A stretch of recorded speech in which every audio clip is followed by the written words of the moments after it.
In this video, I'm going to show you how to create an EDU email account. So what is an EDU email? This is usually given to students, staff, or faculty at education institutions. It comes with perks like student discounts, free software, and special offers. Normally, you need to be enrolled or affiliated with a college or university to get one. Now, this is a step-by-step guide on how to do this.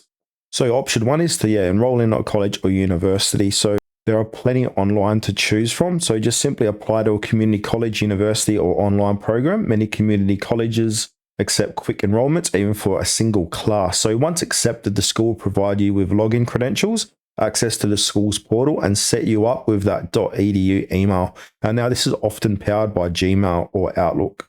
Now, option two is to use online community colleges. So some US community colleges allow international students or online learners to register.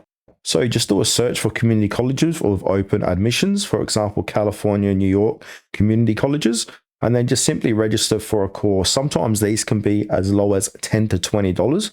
Then after enrollment, you will receive a .edu email as part of your student account. Now, another way how we can do this is verify if your school already provides one. So many high schools and training institutions also give .edu emails out. So go ahead and check your student portal or ask administration.